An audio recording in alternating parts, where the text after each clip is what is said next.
सोचकर देखिए, अगर एआई सिर्फ हमारे सवालों का जवाब न दे, बल्कि हमारे लिए काम करना शुरू कर दे तो आज हम एआई की एक ऐसी ही कह सकते हैं एक नई दुनिया में उतर रहे हैं, जहां मशीनें सिर्फ सोचती नहीं हैं, बल्कि असल में काम भी करती हैं। हम सब चैट जीपीटी जैसे एआई को तो अब अच्छी तरह जानते हैं, जो कमाल के टेक्स्ट और तस्वीरें बना सकते हैं। पर जरा एक ऐसे एआई की कल्पना कीजिए जिसके अपने लक्ष्य हों और वो उन लक्ष्यों को पूरा करने के लिए खुद ब खुद काम भी कर सके। बस यही एजेंटिक एआई का मूल मंत्र है। एक ऐसा एआई जो सिर्फ कंटेंट नहीं बनाता, बल्कि असल दुनिया में एक्शन लेता है। तो सवाल ये है कि ऐसा काम करने वाला एआई सबसे ज्यादा कहाँ काम आ सकता है। देखिए, इसका एक बेहतरीन उदाहरण है आज की मॉडर्न फैक्ट्रीज। जो पारंपरिक रोबोट्स होते हैं वो एक ही काम को बार बार करने में तो माहिर हैं, लेकिन जैसे ही कोई अनचाही प्रॉब्लम आती है वो वहीं ठप पड़ जाते हैं। और ठीक यहीं पर एजेंटिक एआई एक गेम चेंजर बनकर उभरता है।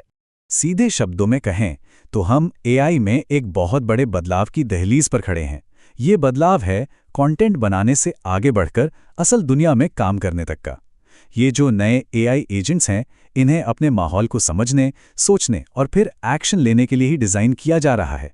अब देखिए, ये एआई एजेंट्स कोई रातों रात नहीं बन गए। इनका एक पूरा एवोल्यूशन है, एक विकास का सफर। चलिए देखते हैं कि कैसे ये साधारण सिस्टम से आज के पावरफुल एजेंट्स में तब्दील हुए। इस विकास की पहली सीढ़ी है एलएलएम एजेंट्स।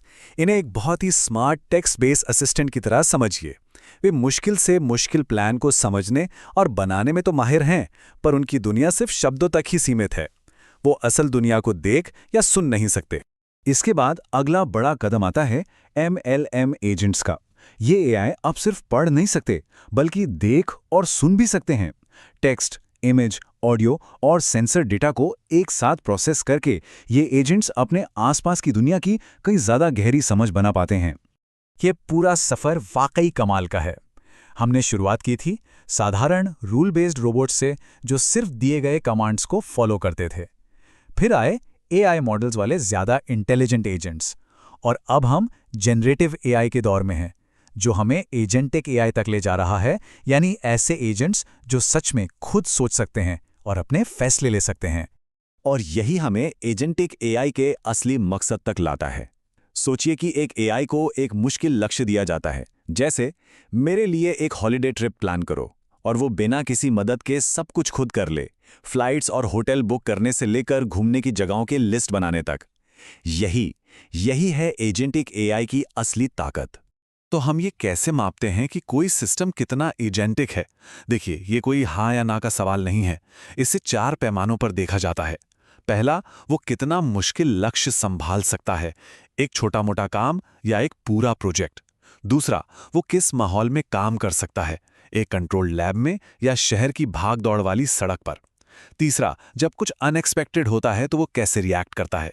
और चौथा, सबसे जरूरी, उसे अपना काम करने के लिए इंसान की कितनी मदद की जरूरत पड़ती है। तो अब जब हम एजेंटिक एआई के प्रिंसिपल्स को समझ चुके हैं, चलिए देखते हैं कि ये असल दुनिया में काम कैसे करते हैं। इसके लिए हम एक फैक्ट्री के अंदर चलेंगे और देखेंगे कि ये टेक्नोलॉजी मैन्युफैक्चरिंग को कैसे बदल रही है। ये आंकड़ा देखिए, ये चौंकाने वाला है। मिलिंग ऑपरेशंस में लगभग 75% बार प्रोडक्शन सिर्फ इसलिए रुक जाता है क्योंकि एक छोटा सा कटिंग टूल घिस जाता है। ये एक बहुत बड़ी और बहुत महंगी समस्या है, और ये बिल्कुल वैसी ही समस्या है जिसे सुलझाने के लिए एजेंटिक एआई बना है। इसका समाधान है डिजिटल ट्विन। इसे एक असली मशीन का वर्चुअल क्लोन समझिए, उसका एक डिजिटल हमशक्ल। ये मशीन का एक लाइव डिजिटल मॉडल है जो रियल टाइम में उसकी हर हरकत को ट्रैक करता है और हमेशा फिजिकल मशीन के साथ परफेक्टली सिंक में रहता है। तो असल जादू होता कैसे है? ये सब एक लगातार चलने वाले फीडबैक लूप के जरिए होता है। होता यह है कि असली फिजिकल मशीन अपनी डिजिटल ट्विन को रियल टाइम में डेटा भेजती रहती है। डिजिटल ट्विन उस डेटा को एनालाइज करता है, भविष्यवाणी करता है कि आगे क्या हो सकता है, और फिर मशीन को खुद को ऑप्टिमाइज करने के लिए कंट्रोल कमांड्स वापस भेजता है। ये लूप लगातार बिना रुके चलता रहता है। और ये किस तरह का डेटा है?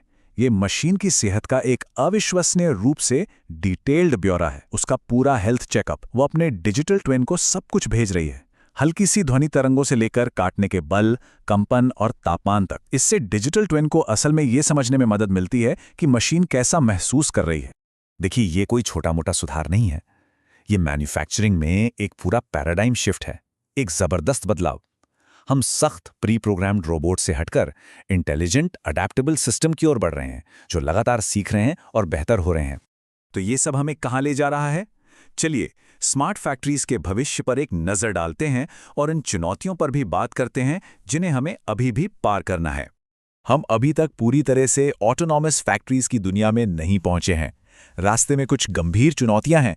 हम एक ब्लैक बॉक्स एआई पर कैसे भरोसा कर सकते हैं जब हम ये समझ ही नहीं सकते कि वो अपने फैसले कैसे ले रहा है? हम अपने वर्कफोर्स को इस नई दुनिया के लिए कैसे तैयार करें? और सबसे जरूरी सवाल, जब एक ऑटोनॉमस सिस्टम कोई गलती करता है तो उसकी जिम्मेदारी किसकी होगी? ये सिर्फ टेक्निकल सवाल नहीं हैं, ये गहरे नैतिक और सामाजिक सवाल भी हैं। और ये हमें एक बहुत ही बुनियादी सवाल पर लाकर खड़ा करता है। जैसे जैसे मशीनें ज़्यादा काबिल होती जाएंगी, हमारी भूमिका क्या होगी? एक ऐसी दुनिया में जहां एआई ज़्यादातर काम करेगा, वहां इंसान की क्रिएटिविटी और उसकी सूझबूझ की क्या जगह होगी? ये सवाल सिर्फ टेक्नोलॉजी के बारे में नहीं है, ये इस बारे में है कि आने वाले भविष्य में इंसान होने का मतलब क्या होगा।